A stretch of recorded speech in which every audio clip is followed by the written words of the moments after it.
যারা জানো না, আমি তাদেরকে ভিংরাজ আর কেশরটি পাতার ডিফারেন্সটা দেখিয়ে দিচ্ছি। এটা হলো ভিংরাজ। দেখো, ভিংরাজের পাতাটা ঠিক এইরকম, আর তার মধ্যে ফুলটা হলুদ টাইপের হয় এরকম। আর কেশরটি পাতাটা হলো ঠিক এইটা। কেশরটি পাতা আমি এক্ষুনি তুলে আনলাম, ভিংরাজে তুলে আনলাম। কেশরটি পাতাতে এরকম সাদা মতন ফুলটা হয়, বুঝতে পেরেছো? সাদা ফুল হয়, আর পাতাটা একটু লম্বাটে। এটা হলো কেশরটি পাতা।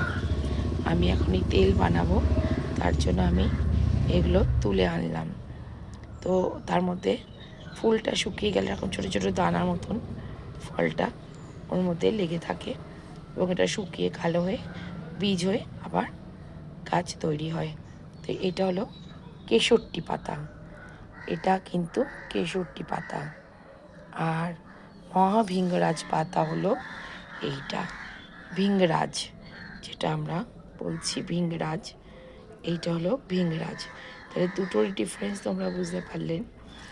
কারণ কি, অনেকে কেশরটি পাতাটাকেও ভিংরাজ বলে আমাদেরকে বুঝিয়ে দেন, আসলে কিন্তু এটা হলো ভিংরাজ, একদম ডিফারেন্ট পাতা।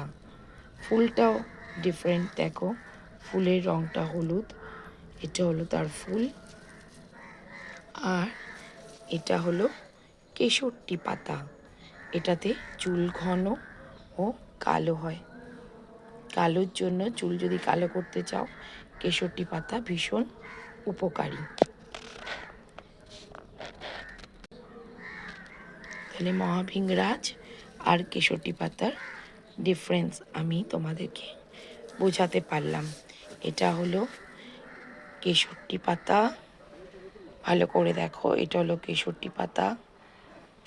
আর এটা হলো মহাভিংরাজ। দুটোই ডিফারেন্স পাতা, দেখো পাতা। এটা হলো কেশরটি পাতা আর এটা হলো ভিংরাজ পাতা।